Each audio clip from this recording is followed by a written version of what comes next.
Hi there, welcome back to Torment, Tides of Numenera, where we need to recover after that long fight against the Malaise. And then we may return to the Fifth Eye, still drunk a bit from the black ichor we have swallowed. Everything is blurry in our eyes now, but we needed that drug to recognize the Malaise. We shall see. So let's go over up to Caravanserai. Fine. Because we're all out of thinking, of intellect. As you wish. And we need to change that. Because we all need to rest to recover our intellect, while strength isn't all that important in the modern world. Strength usually stays with you if you sleep or not. At least it's that for me. On it. There we go. Let's talk to Tranquility again and let's have a good sleep. I'd like a room for the night. Of course, as before, the price is 20 shins per person. And we'll give her the money. Thank you, my friend. Let's rest well. Wow, look at that. Doesn't hurt as much anymore. It still hurts though. Nice. So we're rested now. We're good. We're all good. So there's different things we still need to do. We need to go to that slave trader, Tolmagur, and convince her not to take Rin back. So let's go to Circus Minor at once and yeah, just do that. We also, strangely, we need to talk to the captain of levies still, because for some reason it didn't count that we helped Finzin and his levy. But we need to report on that strange behavior. And maybe that gives us good relations with the government, which will help us, probably. So I think this should be the captain of levies. Hi there. This woman is dressed much like the levies who flank her, but unlike them, her expression is sober and alert. Her hair is cut short, the corners of her eyes wrinkled with crow's feet. A little swarm of mechanical drones circles around her, buzzing messages in her ears. She whispers replies in return, and every so often, one of them whisks away, disappearing into the city. What is it, citizen? She pauses, eyes darting to your tattoo, then to your face. No, you're the one they call a Dan. I heard you were in the city. You sense a sudden wariness in her. It's been 10 years since your last visit. I was too young to know you then, but the drones, they remember. Aha, 10 years. What do the drones remember about me? We want to know, because explorer, and also we're curious about ourselves, of course. On cue, 2 of her attendant drones dip close to her ear, emitting a stream of raspy noise that might be some sort of language. You kept to your own affairs, but everywhere you went, the city held its breath. People deferred to you, even the ones with power and influence. You looked the same as you do now, exactly the same. I want to know why. And if you don't mind telling me, I want to know what you're doing in Sagus now. The stories they tell me are troubling. I'll have to keep an eye on this one. First, no, we'll tell her. She seems like somehow we trust her. She's a city official, and we trust the city officials. So, yeah, we have that badge that makes us a city official too. So, First, I'm looking for a woman named Matkina. The White Death. Her expression grows flat, but her eyes flick to your tattoo again. I should have guessed that. If Matkina is all you want, then you should ask for her in Underbelly. That's the last place any of my drones saw her. And the levies don't venture there. She leans a little closer and lowers her voice. And if you leave the city afterward, I'd be very happy if you took her with you. Another drone swoops past you, stopping just short of the woman's head. It unleashes a series of raspy buzzes and squawks. She whispers something to it, then glances back in your direction. What was it you wanted? As she turns her face back from the drone, something about her profile strikes you as familiar. In that moment, she looks so much like the ghostly girl you met in the Fifth Eye. They could be the same person, though this woman seems 20 years older at least.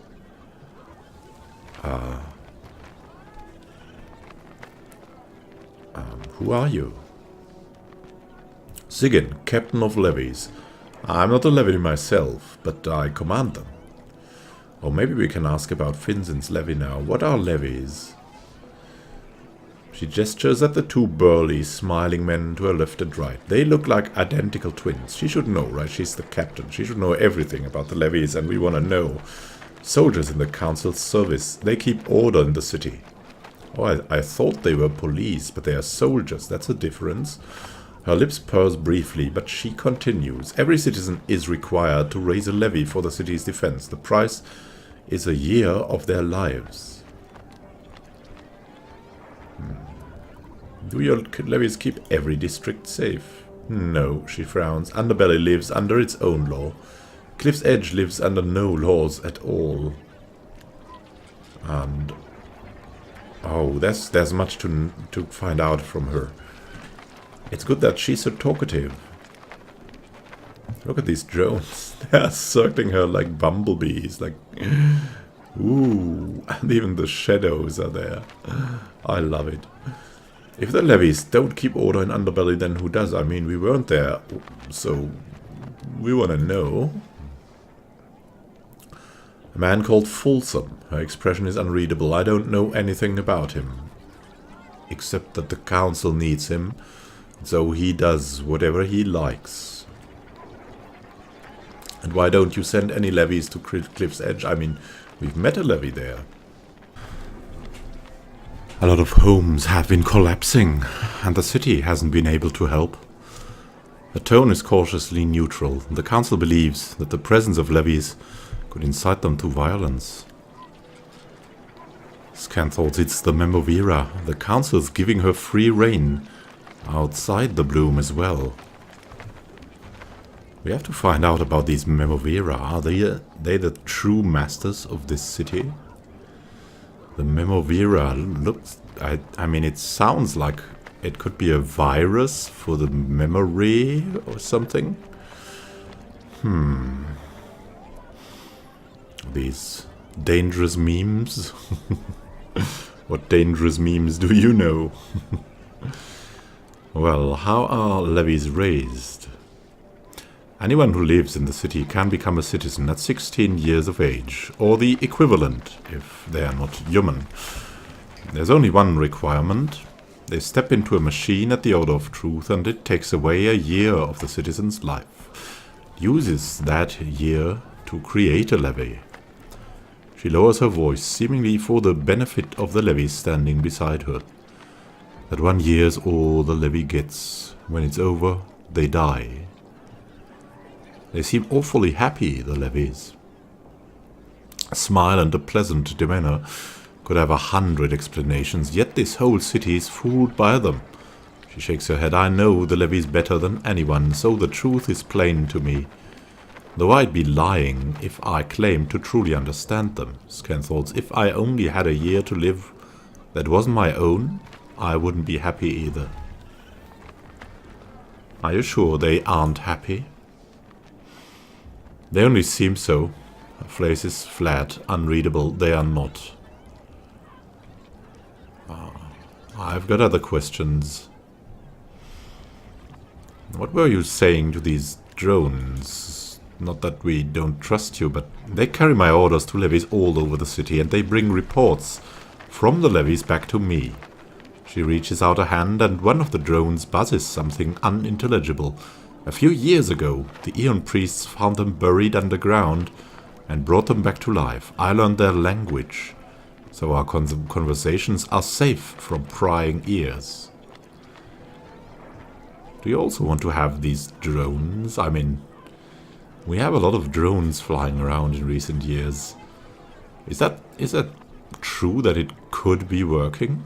Like Amazon is...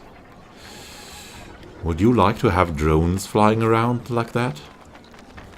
Messaging your friend? Not like it's done today, but really physically? Very private? Maybe? I think it would be fascinating. So what's in the building behind you? She frowns. How is it that you don't recognize the seat of government? I know you lived here for a time, Scan thoughts. I must learn more about these Castoffs. Something isn't right about them. And we won't lie to her. To tell the truth, I've lost my memory. You've lost more than that. I've seen images of you through the eyes of the drones. 10 years ago you moved differently, carried yourself like a king in the steadfast. You've lost your soul, or gained one. She's not who she was, Ken thought. That's a pain I understand all too well. So she might be a Castoff too. But she wants to find out about Castoff, so she isn't a Castoff. But maybe she's a child from another time. I don't mean to be harsh, she gives you a faint smile. Thank you for being honest with me. She waves a hand at the doors behind her. The council meets in here, a representative from every slave family and from some of the guilds, depending upon who's in favor. Hardly anyone goes in through the doors, though. They are just a formality. Most people have other ways of getting inside and out. I've never seen a building like this one before. What is it really? Is it like a spaceship, like a metal grave? They say it's a ship, built by the ancients to sail the void between worlds. Now the crack grips it tight, like an old husband holds his wife, and it will never sail free again.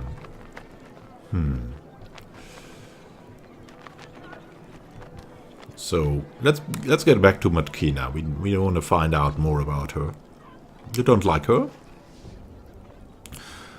I don't like assassins, especially good ones. I don't like the temptation they represent to people in power, to the people I'm supposed to serve. They make it too easy to solve problems discreetly. She pauses, as if debating whether to go on. Then she does. I don't like the fact that whenever I scratch the surface of a wound in this city, it leads back to someone with a tattoo like yours. I'm sorry. I cannot remember if I did something.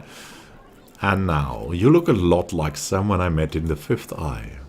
That girl. She laughs aloud. In that moment her voice is clear and rich, like that of a much younger woman, or even a teenage girl. Was she a scarred peltast wedded to her blade, fresh from the endless battle? Scan thought, gods about. It's another one of us.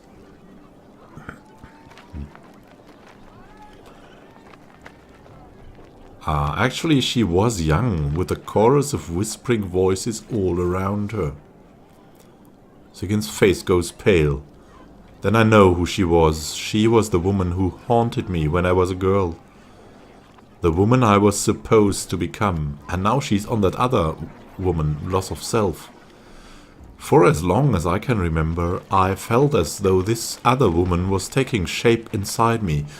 When I was a girl, I'd gaze at myself in the looking glass, and every day I seemed less like me and more like her. I don't remember when I abandoned my family, but I couldn't have been more than 10 or 12. They seemed like strangers to me. I couldn't even remember who they were.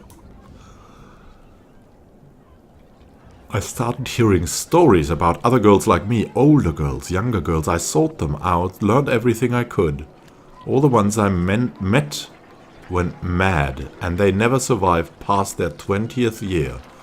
It wasn't always the same death. Sometimes it was a sickness, or an accident, or they ended their own lives, but somehow they always died. It was fate. And it was mine too. But you survived, yes? Obviously. I cheated, she's silent for a moment, when I was old enough to become a citizen. To sacrifice a year to create a levy, I went straight to the Order of Truth and I told them I wanted to donate as many years as I could. I didn't think it would work, she confides, but what choice did I have? They started taking the first few years and I aged closer to 20. Each time I thought I would die, and the levy that was born from my 20th year, it was a monster. They tried to make me stop, but I refused. I made them go on. I burned through my 20s and beyond. And with every year I lost, I felt that other woman inside me weakening, pleading, dying. I laughed that they burned the years away. When I walked into the Order of Truth, I was a teenage girl.